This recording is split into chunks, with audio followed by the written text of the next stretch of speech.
Hi hello നമസ്കാരം. ഏവർക്കും എൻ്റെ ചാനലിലേക്കും എൻ്റെ വീഡിയോയിലേക്കും വീണ്ടും സ്വാഗതം.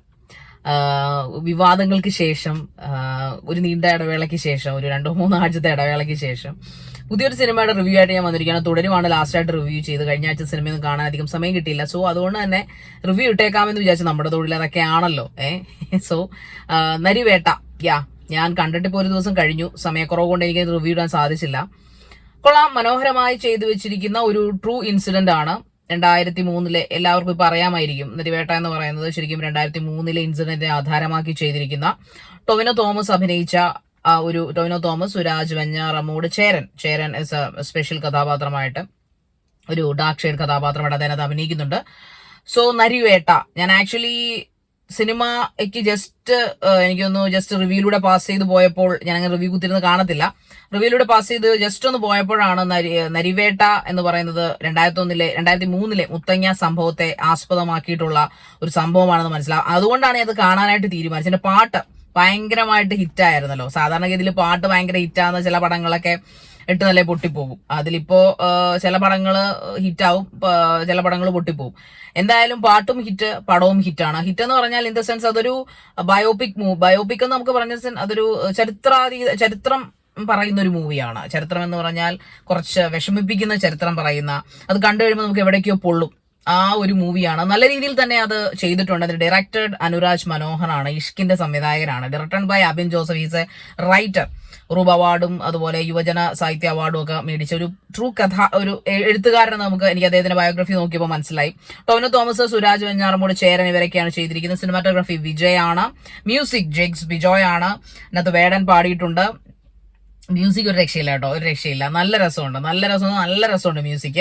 അതിന്റെ പാട്ടുകളെല്ലാം മനോഹരങ്ങൾ തന്നെയാണ്. അതിൽ ആ ഒരു റൊമാൻറ്റിക് സോങ് ആണ് ഇത് ഭയങ്കരമായിട്ട് ഹിറ്റ് അടിച്ചത്. പക്ഷെ അതിനകത്ത് മറ്റു പാട്ടുകൾ അതിലും മനോഹരമാണ്. ആദിവാസി ഗോത്രവർഗ്ഗങ്ങളുമായിട്ട് ബന്ധപ്പെട്ട നാടൻ ശീലുകളുള്ള പാട്ടുകളാണ് അത് കൂടുതൽ. എനിക്കൊന്ന് വയനാട്, കോട്ടയം, ആലപ്പുഴ അതൊക്കെയാണ് ലൊക്കേഷൻ എന്ന് പറയുന്നത്.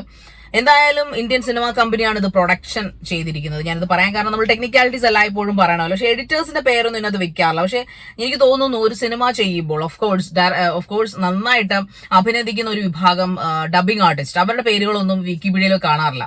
അതോടൊപ്പം തന്നെ എഡിറ്റേഴ്സിന്റെ, സിനിമാറ്റോഗ്രാഫി എന്ന് പറയുമെങ്കിലും എഡിറ്റേഴ്സിന്റെ പർട്ടിക്കുലറായിട്ട് മെൻഷൻ ചെയ്യണമെന്ന് എനിക്ക് തോന്നുന്നു. കാരണം എഡിറ്റിങ്ങിന് ഒരുപാട് പ്രാധാന്യമുള്ള സിനിമകളാണ് എല്ലായ്പ്പോഴും ഇറങ്ങുക. ഇപ്പൊ അതിനകത്ത് തന്നെ എനിക്കൊന്നൊരു തേനീച്ചക്കൂട് തേനെടുക്കുന്ന ഒരു സീൻ അതിനകത്ത് കാണിക്കുന്നുണ്ട്. ഒരു ആദിവാസി ഊരിൽ ഒരു പയ്യൻ തേനീച്ച എടുക്കുന്നതായിട്ട് കാണിക്കുന്നുണ്ട്. പക്ഷെ ഭയങ്കര, അത് ഒരിക്കലും ഒറിജിനൽ അല്ല. അത് ഓഫ് കോഴ്സ് അത് ഗ്രാഫിക്സ് ആണ്. പക്ഷെ അത് ചെയ്തത് എഡിറ്ററിന്റെ മികവാണെന്നാണ് ഞാൻ വിശ്വസിക്കുന്നത്. എന്റെ ഒരു അറിവ് അങ്ങനെയാണ് കേട്ടോ. തെറ്റാണെങ്കിൽ സദയം പ്രേക്ഷകർ ക്ഷമിക്കുക. അത് വളരെ മനോഹരമായിട്ട് തന്നെ ആ സിനിമയിൽ എടുത്തു വെച്ചിട്ടുണ്ട് എന്നുള്ളതാണ്. നമുക്ക് ഒറിജിനാലിറ്റി ഫീൽ ചെയ്യും. ആ ഒരു വലിയൊരു കാട്ടു തേനെടുക്കുന്ന, വലിയൊരു തേൻകൂട് കത്തിച്ചെടുക്കുന്ന ഒരു സീൻ അതിനകത്തുണ്ട് ഈ നരിവേട്ടയ്ക്കകത്ത്. ടൊവിനോ ഓഫ് കോഴ്സ് ഞെട്ടിച്ചുകൊണ്ടേയിരിക്കുന്നു. മിന്നൽ മുരളി തൊട്ട് നാളിതുവരെ നരിവേട്ട വരെയും. ദാറ്റ്സ് എ പ്രത്യേകത ഓഫ് ടൊവിനോ. കാരണം അദ്ദേഹത്തിന് പെട്ടെന്ന് ഒരു റൊമാൻറ്റിക് നായകനാവാനും, ഒരു ടഫായിട്ടുള്ള നായകനാവാനും, ഒരു നക്സലായിട്ട് അഭിനയിക്കാനും ഒക്കെ അദ്ദേഹത്തിന് പറ്റും. അതിനകത്ത് അദ്ദേഹം നക്സൽ ഒന്നുമില്ല, പോലീസുകാരനായിട്ടാണ് അദ്ദേഹം അഭിനയിക്കുന്നത്. പോലീസ് സ്റ്റോറി, പോലീസും ബേസ്ഡ് ഓൺ എന്താ പറയുക മുത്തങ്ങ സംഭവം. ജാനുവിനെയൊക്കെ ജാനുവായിട്ട് അഭിനയിച്ചിരിക്കുന്ന ആളുടെ പേര് ഞാൻ നോക്കിയില്ല, എനിക്ക് കിട്ടിയില്ല. പക്ഷെ അവർ വേറെ സിനിമകളിലൊക്കെ ഉണ്ട്. മനോഹരമായിട്ട് ഡിറ്റോ ജാനു. അതുപോലെ അതോടൊപ്പം അതിനകത്ത് അഡ്വക്കേറ്റ് ആയിട്ട് അഭിനയിച്ച പുള്ളിക്കാരനൊക്കെ വളരെ മനോഹരമായിട്ട് അഭിനയിച്ചിട്ടുണ്ട്. എന്തായാലും പിന്നെ ആദിവാസിയായിട്ട് കാണിക്കുന്ന വേറൊരു വ്യക്തിയും കൂടെ അതിനകത്തുണ്ട്. അദ്ദേഹവും മനോഹരമായിട്ട് അഭിനയിച്ചിട്ടുണ്ട്. കുട്ടികളൊക്കെ അതിനകത്ത് അഭിനയിച്ചിട്ടുണ്ട്. സുരാജ് നല്ലൊരു വേഷം ചെയ്യുന്നുണ്ട്. നല്ല മനോഹരമായിട്ടുള്ള വയനാടൻ പ്രദേശങ്ങളും കോട്ടയവും ആലപ്പുഴ എന്തായാലും വളരെ മനോഹരമാക്കി ക്യാമറ കണ്ണുകൾ കൊണ്ട് ഒപ്പിയെടുത്തിരിക്കുന്ന ഒരു സിനിമ.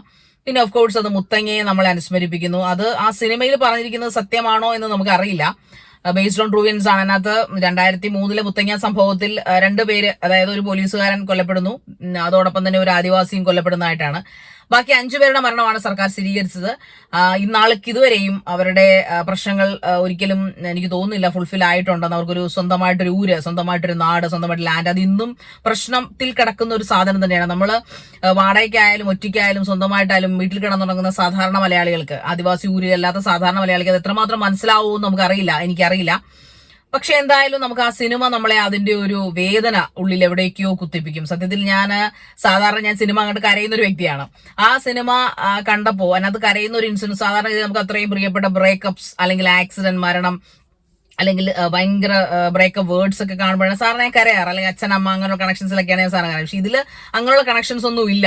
എന്നിട്ട് പോലും അറിയാതെ ഹൃദയത്തിൽ എവിടെയോ വിങ്ങലും കണ്ണീരും തോന്നിക്കുന്ന കുറെ ഡയലോഗ്സ് ഒക്കെ ക്ലൈമാക്സിലും ഇടയ്ക്ക് ടോവിനോ ഈ ആദിവാസികളെ കുറിച്ച് പറയുന്ന കാര്യങ്ങളൊക്കെ ഉണ്ട്. സോ അതുകൊണ്ട് നമുക്കത് ഭയങ്കരമായിട്ട് ഇഷ്ടപ്പെടും. എന്തായാലും നമ്മൾ മുത്തങ്ങ സംഭവം കാണുന്ന പോലെ തന്നെയാണ് ആ സിനിമ എടുത്തു വെച്ചിരിക്കുന്നത്. അതിൽ എത്രമാത്രം സത്യമുണ്ടോ എന്ന് ചോദിച്ചാൽ ചിലപ്പോൾ അതാണോ സത്യമെന്ന് ചിന്തിച്ചു പോകാൻ. അത് കുറെ കാര്യങ്ങൾ പറയുന്നുണ്ട്, കുറെ ആൾക്കാരുടെ കൊലപാതകങ്ങളെ കുറിച്ചും രാഷ്ട്രീയത്തിന്റെ ആ ഒരു കളികളെയും കുറിച്ചും രാഷ്ട്രീയക്കാരും പോലീസുകാരും തമ്മിലുള്ള ആ ഒരു സംഭവങ്ങളെ കുറിച്ചും പോലീസിൽ നടക്കുന്ന കാര്യങ്ങളെ കുറിച്ചും പോലീസ് ഒരു ബാഡ് ഫേസ് ആണ്. അതായത് നമ്മുടെ ഒരു സൊസൈറ്റിയുടെ ഭരണകൂടത്തിന്റെ നമ്മുടെ ഡിപ്പാർട്ട്മെന്റുകളുടെ ഒരു ബാഡ് ഫേസ് ആണ് അത് കാണിക്കുന്നുണ്ട്. അപ്പൊ അതുകൊണ്ട് തന്നെ അത് പലർക്കും പൊള്ളിയിട്ടുണ്ടാവാം, ഇപ്പോഴും പൊള്ളിക്കുന്നുണ്ടാവാം. എനിക്ക് തോന്നുന്നില്ല അന്ന് സമരത്തിൽ പങ്കെടുത്ത 1000 പേരോളം അറസ്റ്റ് ചെയ്തിരുന്നു 2003. അവർ 1000 പേരെ വിട്ടയച്ചു എന്നാണ് കണക്കുകൾ പറയുന്നത്. അതുകൂടാതെ അതിനകത്ത് പങ്കെടുത്ത കുടുംബങ്ങൾക്ക് 2023 ഈ നമ്മുടെ കറന്റ് സർക്കാർ, അതായത് ഇപ്പോഴും ഭരിക്കുന്ന സർക്കാർ അവരുടെ ഊര് അവർക്ക് കൊടുത്തു എന്നൊക്കെയാണ് വാർത്തകൾ അറിയാൻ സാധിച്ചത്. എത്രമാത്രം സത്യമാണെന്ന് അറിയില്ല. എന്തുവന്നായാലും അന്ന് അവർക്ക് ലാൻഡ് കൊടുക്കാം എന്ന് പറഞ്ഞ് സമരം പറ്റിച്ചിട്ട്, അന്നത്തെ സർക്കാർ പറ്റിച്ചിട്ട് അതിനെതിരെ അവർ സമരം ചെയ്യുകയായിരുന്നു. ആദിവാസി ഗോത്ര മഹാജനസഭ എന്ന പേരിൽ അന്ന് അവർ സമരം ചെയ്യുകയാണ് ചെയ്തത്. എന്തായാലും ചരിത്രമായതുകൊണ്ട് തന്നെ എനിക്ക് സിനിമയെ കുറിച്ച് പറയാൻ ഭയങ്കര ഇഷ്ടപ്പെട്ടു. കാരണം എനിക്ക് ചരിത്രം ഇഷ്ടമാണ്, ഞാൻ ചരിത്രം പഠിച്ചിട്ടുണ്ട്, ചരിത്രത്തെ കുറിച്ച് പറയാനും എനിക്ക് ഇഷ്ടമാണ്. സോ എന്തായാലും ജാനുവിനെയൊക്കെ നന്നായിട്ട് അതിനകത്ത് അഭിനയിച്ചിട്ടുണ്ട്. ജാനുവായിട്ടൊക്കെ കാണിക്കുന്ന ആൾക്കാരൊക്കെ അടിപൊളി, ഡിറ്റോ സാധനങ്ങൾ. പിന്നെ ടോവിനെ പുതിയ നായിക വന്നിട്ടുണ്ട് കേട്ടോ. നായിക പേര് എനിക്ക് അറിഞ്ഞുകൂടാ, പേര് ഞാൻ നോക്കിയിട്ട് കണ്ടില്ല ആക്ച്വലി ആ കുട്ടിയുടെ. എന്തായാലും കുഴപ്പമില്ല, ഭയങ്കരമായിട്ടുള്ള അഭിനയം എന്ന് പറയാനെങ്കിൽ ഈ സിനിമയ്ക്ക് പറ്റിയ ഒരു കഥാപാത്രം നായികയായിട്ട് വേണമെങ്കിൽ പറയാം. ആലപ്പുഴയുടെ മനോഹാരിതയെ കോപ്പിയെടുത്തിട്ടുണ്ട്. പിന്നെ ടോവിനോ, ഓഫ് കോഴ്സ് ഒന്നും പറയാനില്ല ടോവിനെ കുറിച്ച്. ടോവിനോ കൊടുത്ത കഥാപാത്രം മനോഹരമായിട്ട് തന്നെ ചെയ്തിട്ടുണ്ട്, ബ്യൂട്ടിഫുൾ ആയിട്ട് ചെയ്തിട്ടുണ്ട്. ഒരു വെറൈറ്റി ആയിട്ടുള്ള ബയോപിക്സ് നമ്മൾ എപ്പോഴും ഒരാളുടെ ഹിസ്റ്ററിയോ അല്ലെങ്കിൽ നടന്ന സംഭവങ്ങളോ ഒക്കെ എടുത്ത് പറയാറുണ്ട്. എങ്കിലും ബയോപിക്സ് എപ്പോഴും മനോഹരമായിട്ട് ചിത്രീകരിച്ചില്ലെങ്കിൽ അത് ഫ്ലോപ്പ് ആയി പോകും. പക്ഷെ ഈ പറയപ്പെടുന്ന ഡയറക്ടറുടെ പേരെന്താണ്, അനുരാജ് മനോഹർ. അദ്ദേഹം വളരെ മനോഹരമായിട്ട് സംവിധാനം ചെയ്തിട്ടുണ്ട്, ഓരോന്നും എടുത്തെടുത്ത് വെച്ച് ചെയ്തിട്ടുണ്ട്. എന്തായാലും അടുത്ത ഒരു നല്ല പടം കൂടി മലയാള സിനിമയുടെ പുസ്തകത്താളുകൾ 2025 മലയാള സിനിമ വിജയങ്ങളിലേക്ക് അല്ലെങ്കിൽ നല്ല സിനിമയുടെ ലിസ്റ്റിലേക്ക് അടുത്ത ഒരു പടം കൂടി കയറിയിരിക്കുന്നു. അത് ടൊവിനോയുടെ നരിവേട്ട തന്നെയാണ്. അതായത് മൃഗങ്ങൾ ഒരിക്കലും മനുഷ്യരാവാറില്ല, മൃഗങ്ങൾക്ക് ഒരിക്കലും മനുഷ്യരാവാൻ സാധിക്കില്ല. പക്ഷെ മനുഷ്യർ പലപ്പോഴും മൃഗങ്ങളായി മാറാറുണ്ട്. അത് യൂണിഫോം അണിഞ്ഞാലും യൂണിഫോം അണിഞ്ഞില്ലെങ്കിലും രാഷ്ട്രീയത്തിന്റെ കുപ്പായം ഇട്ടാലും ഇല്ലെങ്കിലും മനുഷ്യർ മാത്രമേ മൃഗമായി മാറാൻ സാധിക്കുകയുള്ളൂ. സോ അങ്ങനത്തെ ഒരു സ്റ്റോറിയാണ് അങ്ങനത്തെ ഒരു സംഭവത്തിന്റെ പൊളിച്ചെഴുത്താണ് ഒരു പക്ഷേ 2003 യഥാർത്ഥ സംഭവം ജനങ്ങളിലേക്ക് എത്തിക്കുക എന്നാണോ സംവിധായകൻ എടുത്താൻ ഉദ്ദേശം നമുക്ക് അറിയില്ല.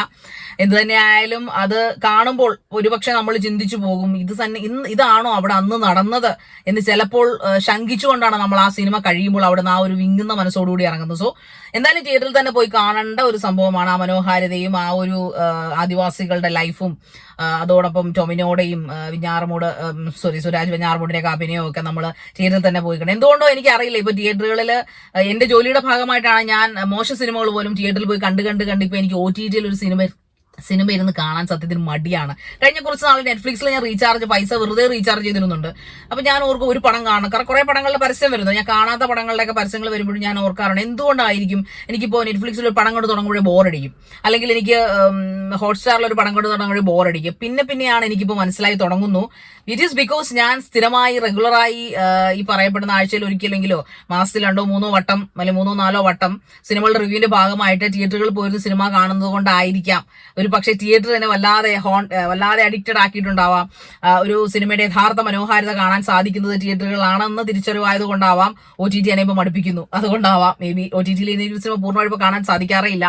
പക്ഷെ എനിക്ക് സിനിമ തിയേറ്ററിൽ പോയി കാണുമ്പോൾ ബോറടിക്കുന്നുമില്ല. അത് ഏത് ടൈപ്പ് ഓഫ് കലാരൂപം ആയിക്കോട്ടെ ബോറടിക്കാറില്ല എന്ന സത്യം ഞാൻ തിരിച്ചറിയുന്നു. എനിവേ എന്തായാലും നിങ്ങൾ എല്ലാവരും സിനിമകൾ പറ്റുമെങ്കിൽ തിയേറ്ററിൽ തന്നെ പോയി കാണുക. അതൊരു ബ്രഹ്മാണ്ഡ പടമാണെങ്കിലും സാധാരണ നമ്മുടെ ഒരു സോഫ്റ്റ് മൂവി ആണെങ്കിലും തിയേറ്ററിൽ തന്നെ കാണാൻ ശ്രമിക്കുക.